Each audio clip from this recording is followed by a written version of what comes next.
Passive consumption and the loss of direct experience. I'm Ben Ufana, completing another article this week. So much depth and detail, intricate detail that I want to make sure to include. So for that reason, I will be reading directly from the article. One of my favorite quotes is, "The more I learn, the more I realize how much I have yet to learn." For this reason, I spend a lot of time reading articles and books and listening to podcasts and audiobooks. And over the past year, I've been hearing more and more discussion about the loss of direct experience, particularly among younger generations.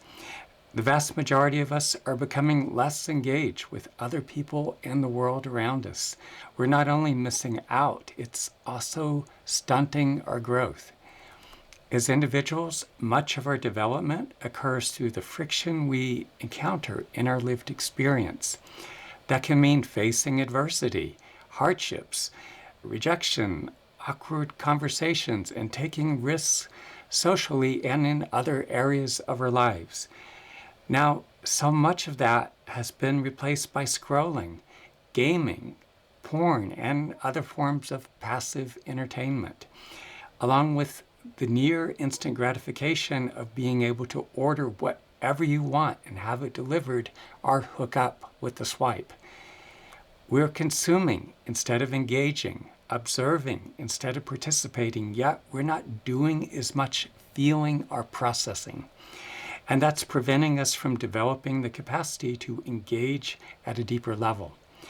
The result is delayed or stunted maturity, which translates into fewer real relationships, fewer personal and professional opportunities.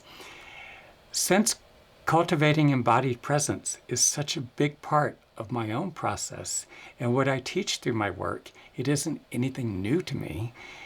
Watching how people around me, both individually and collectively, are becoming more distracted and disconnected from themselves and from the world around them has been an ongoing source of concern and frustration. I'm just thankful to hear other people calling it out. For many years, I wasn't all that present in my own body, largely due to the trauma I experienced during my childhood and adolescence, and people would at times call attention to it. I also lacked a number of crucial resources. Yet, as I began showing up to life with greater regularity by embracing the challenges I faced, and also making consistent use of the various practices and therapeutic interventions, I became far more embodied. For me, this is an ongoing process. Passive consumption has, for so many of us, become the default mode of operation. From the moment we awaken, we're reaching for our phones, tablets, and computers. We're scrolling, watching, reacting, and moving from one piece of digital content to the next. Hours pass, yet nothing of substance is actually happening in our lives. We're not engaging with anyone in any kind of meaningful way. We're not taking constructive action. We're not stepping into anything that requires presence, effort, or risk. Passive consumption is instilling a kind of passivity in us that is stunting our growth and personal development, preventing us from fully living our lives. We're consuming, but we're not actually inhabiting our bodies or engaging in real time with the people in our immediate proximity and the world around us. This doesn't mean that all digital media is bad or that we should eliminate it entirely. There is a great deal of valuable content and information online that we can benefit from. The key is discernment. Is what you're consuming just another distraction? Or is it relevant to you? And if it is relevant, how are you going to implement what you're taking in? In the past, if you wanted something, an opportunity, connection, or relationship, you had to engage directly. You had to put yourself in situations where things could actually happen. If you wanted to connect with someone, you had to walk up and start a conversation, and that meant tolerating discomfort, uncertainty, and rejection. Now we have all these digital interfaces between us and life. Our phones have become the primary medium through which many of us experience the world. We scroll through other people's lives, watch TikToks, Reels, and other short-form content for hours. We swipe through a never-ending feed of potential partners. We comment, react to other people's posts, and then move on. But we're not really engaging with anything in a meaningful way. Passive consumption creates passivity, a kind of inertia. We become observers rather than active participants. We wait instead of initiating. We consume content that activates our senses and fires off our brain's dopamine reward system, rather than creating movement in our own lives. Over time, this begins to affect every aspect of our lives. Our brains and bodies are constantly being stimulated, yet we rarely process anything deeply. Instead of discovering who we are and gaining a sense of ourselves through our lived experience, we begin to shape ourselves around what we consume. Much of the content we consume doesn't just entertain, it shifts our internal state. We become more restless, more needy, less grounded, and more outwardly focused. We're pulled into a state of wanting without acting, craving without resolution, and that erodes our sense of agency and overall stability. One of the most dangerous aspects of passive consumption is the illusion of engagement. It feels like we're doing something when we're actually not. Watching videos about healing, listening to podcasts, and reading posts about relationships can give the impression of movement. But there's a huge difference between just thinking about life and actually living it. Socially, we have fewer real interactions, fewer real friends, and a lot more loneliness. When it comes to romantic relationships, we're far less likely to engage with someone we find ourselves attracted to. We're not approaching one another or expressing interest. We swipe, then wait and hope something happens. These days, a large percentage of men have never asked a woman out. At the same time, many women feel uncomfortable and react when men do attempt to approach or express romantic interest. I've also heard women express frustration, making comments like, "Men no longer have the confidence to approach us."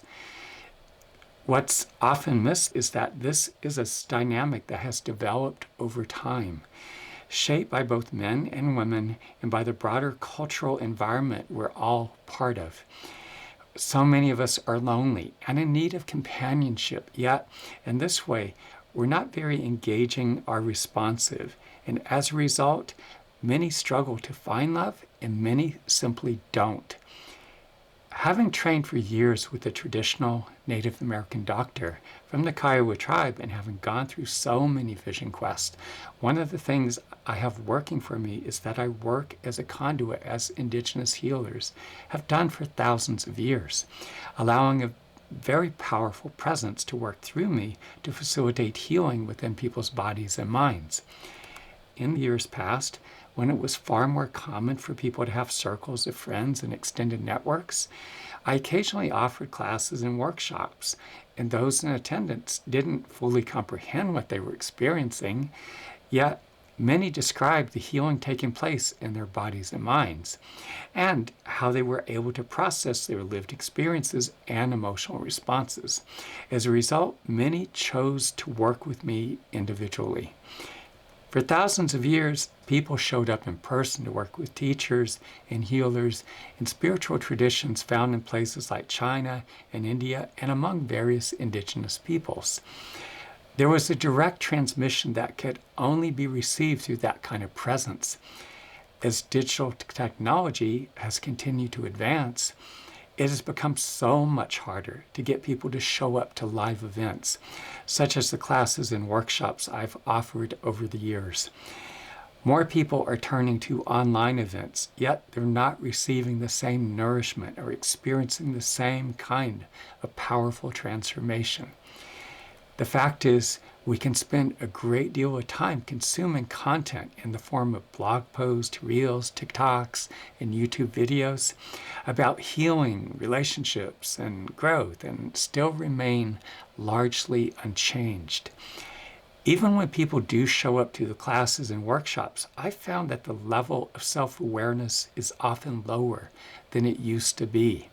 Many are less aware of their own internal state, the crucial issues that need to be addressed, their emotional responses, and even their own bodies. At the same time, attention spans have shortened, in many cases significantly, and many people no longer have the capacity to stay with or follow through on what actually needs their attention. We've been heading in this direction for quite some time.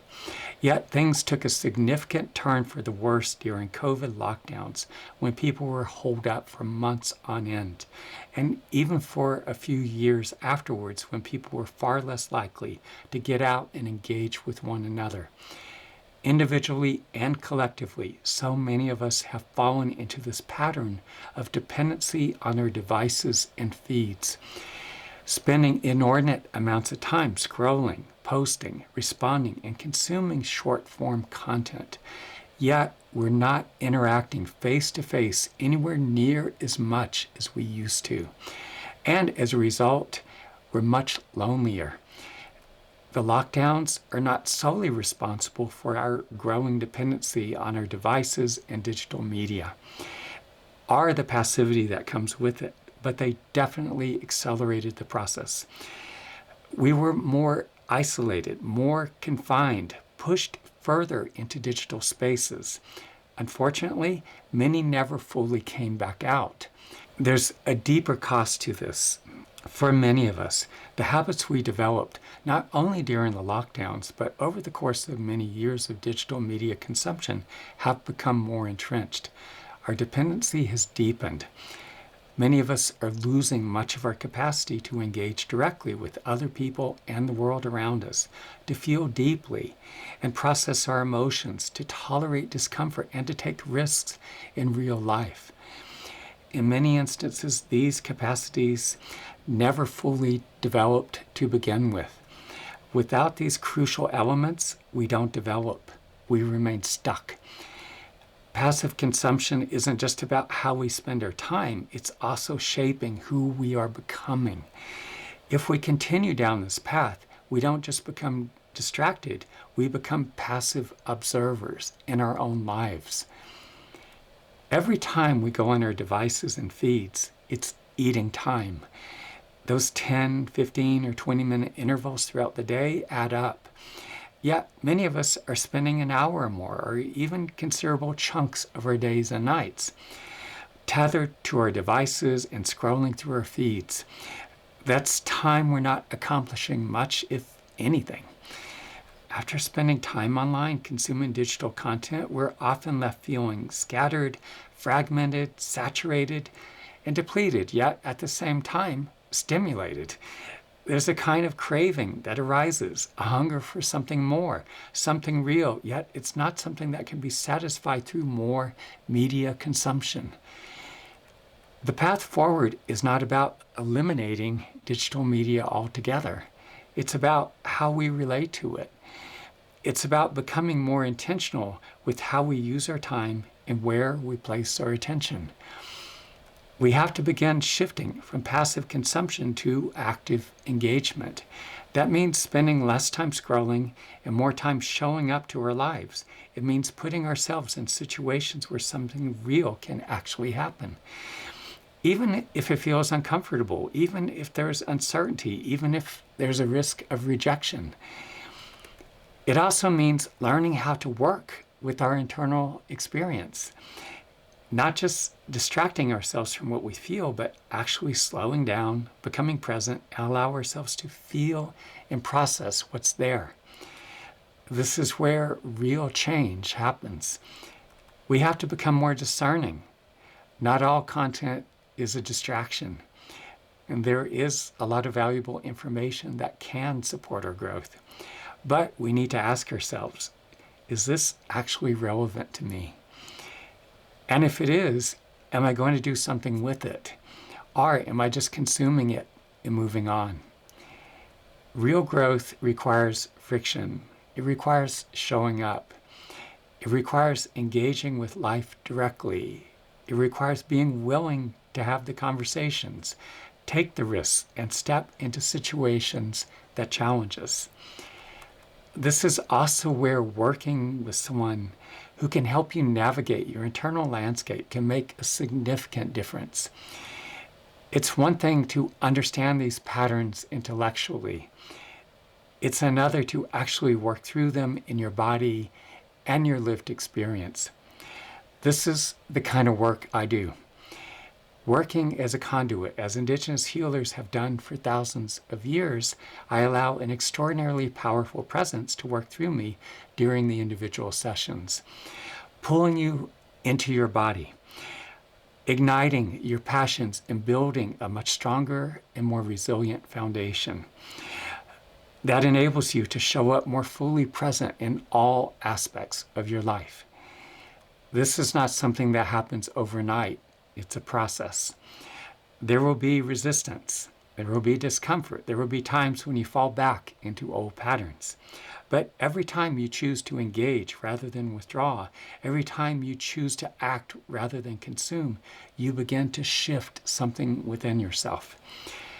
You begin to live with greater presence, intention, conviction, and authenticity. Because at the end of the day, the question is simple. Are you going to continue observing life unfolding around you from a distance? Or are you going to step into it and actually live it?